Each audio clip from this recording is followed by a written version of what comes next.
नमस्कार दोस्तों, स्वागत है हमारे YouTube चैनल भक्ति सागर में।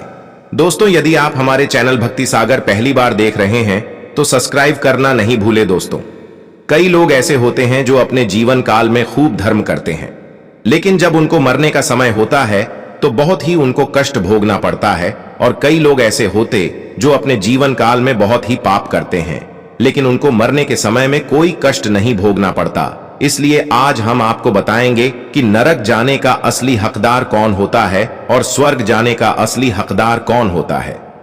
तो प्रिय दर्शकों, आपसे निवेदन है कि यह वीडियो पूरा जरूर देखें ताकि आप भी समझ पाएंगे कि स्वर्ग जाने का असली हकदार कौन होता है और नरक जाने का असली हकदार कौन होता है। प्रिय दर्शकों, इस विषय में मैं आपसे एक कहानी सुनाता हूं जिसे आप लोग ध्यान से जरूर सुने। दोस्तों, एक समय की बात है, काशीपुरी नामक नगर में 4 मित्र रहते थे। चारों मित्र में बहुत ही घनिष्ठ मित्रता थी। चारों एक दूसरे के बिना नहीं रह पाते थे।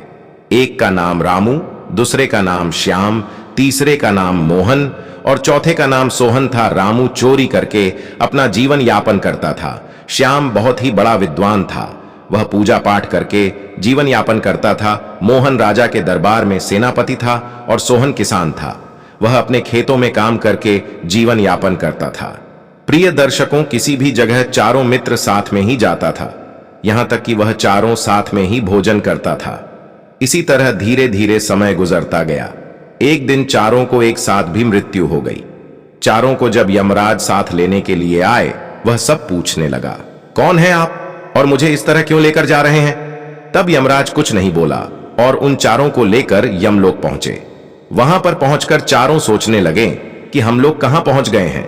उन चारों को कभी चिल्लाने की आवाज सुनाई देता तो कभी नरक के द्वार से भयानक आग की ज्वाला दिखाई देता था, कभी स्वर्ग से एक तेज प्रकाश दिखाई देता। तब चित्रगुप्त ने उन चारों के कर्म का लेखा जोखा करते हैं।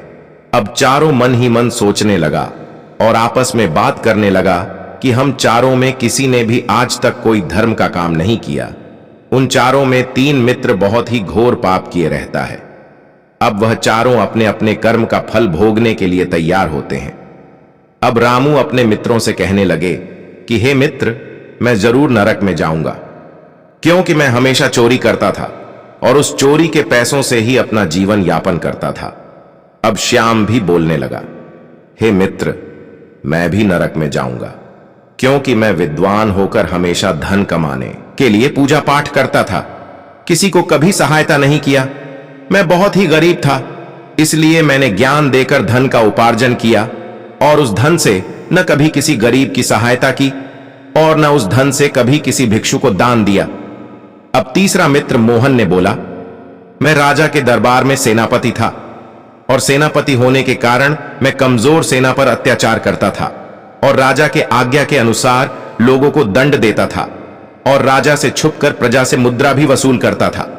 अब चौथा मित्र सोहन कहने लगा, तुम लोग से अच्छा मैं हूं जो कभी भी पाप नहीं किया, चोरी बेईमानी से जीवन यापन नहीं किया, हमेशा अपने खेतों में काम करके ही जीवन यापन करता था। इस तरह अब चारों को अपने अपने कर्म याद आने लगे। चारों आपस में बात करने लगे कि मालूम नहीं हम चारों को जन्म किस योनि में होगा। अब तीनों मित्र सोचने लगा कि सोहन तो किसान था, वह मेहनत करके जीवन यापन करता था, अब हम तीनों को यमराज कौन सा दंड देंगे। यह सब बात को लेकर तीनों आपस में चर्चा करने लगा। अब उन चारों का जब बारी आता है तब वह चारों धीरे धीरे चित्रगुप्त के पास जाता है और अब उन चारों का पाप पुण्य देखा जाता है। सबसे पहले रामू की बारी आती है, जो अपने जीवन में खूब चोरी किए रहता है। जब रामू की पापों का लेखा जोखा देखा गया तब यमराज कुछ देर के लिए सोच में पड़ गए।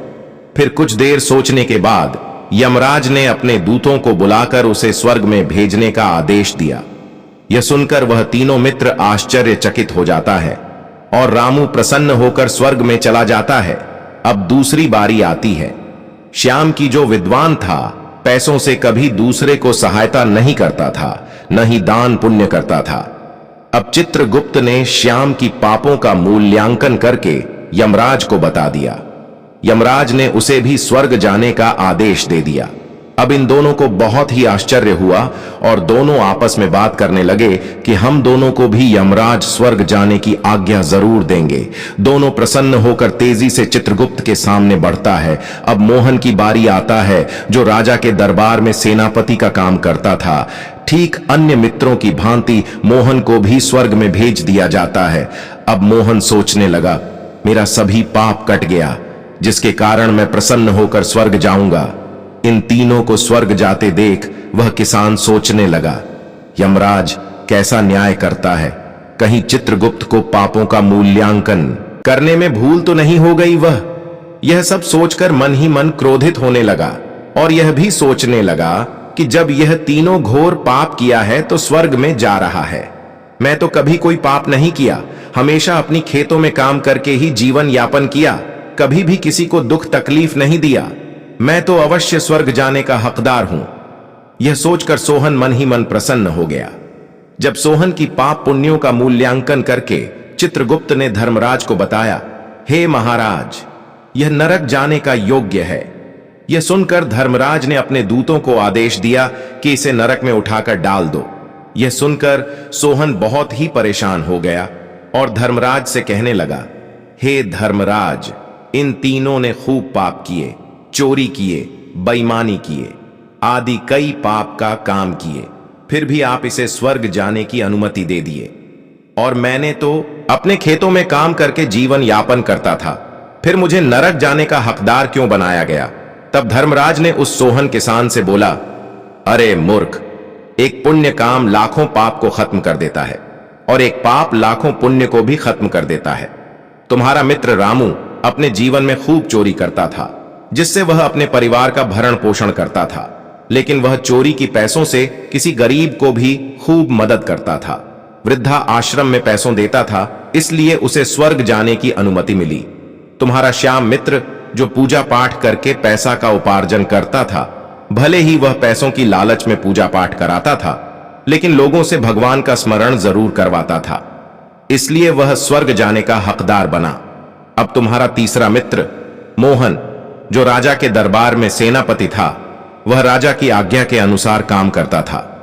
हे पुत्र, एक सेनापति को अपने राजा की आज्ञा के अनुसार काम करना ही सबसे बड़ा धर्म होता है, जो वह अपने कर्तव्यों का पालन भली भांति करता था, इसलिए वह भी स्वर्ग जाने का हकदार बना। अब जब तुम्हारी बारी आई तो देखा गया तुम खूब मेहनत करके खेतों में काम करता था, उससे ही अपना जीवन यापन करता था, लेकिन तुम्हारी एक पाप के कारण सभी पुण्य नष्ट हो गया है, जिसके कारण तुम्हें नरक जाना पड़ेगा। यह सुनकर वह सोहन किसान यमराज से पूछने लगा, हे धर्मराज, वह मेरी कौन सी पाप थी जिसके कारण मैं नरक जाने का हकदार बन गया? तब धर्मराज ने सोहन को बताया, अरे मूर्ख, तुम अपने खेतों में अन्न तो उगाता था, लेकिन उस अन्न का एक भी दाना आज तक किसी को दान में नहीं दिया, और न तुम किसी पशु पक्षी को एक अन्न का दाना नहीं खिलाया, जो यह तुम्हारा कर्तव्य बनता था। तुम अपने कर्तव्य का पालन नहीं किया, इसलिए तुम नरक का हकदार बना। यह सुनकर सोहन को अपने किए हुए कामों पर पाश्चाताप होने लगा और सोचने लगा, आज मेरी एक भूल मेरे द्वारा किए गए सभी पुण्य नष्ट हो गया, जिस वजह से मैं नरक जाने का हकदार बन गया। दोस्तों, मनुष्य पुण्य का काम तो करता है, लेकिन उसकी एक भूल से भी सभी पुण्य नष्ट हो जाते हैं। इसलिए आपसे निवेदन है कि जब पुण्य करते हैं तो ऐसे कोई भी भूल नहीं करे जिस वजह से आपका सभी पुण्य नष्ट हो जाएगा। दोस्तों, आपको यह वीडियो कैसी लगी? कृपया कमेंट में हमें जानकारी जरूर दें और हमारे चैनल भक्ति सागर को लाइक, शेयर और सब्सक्राइब जरूर करें। धन्यवाद।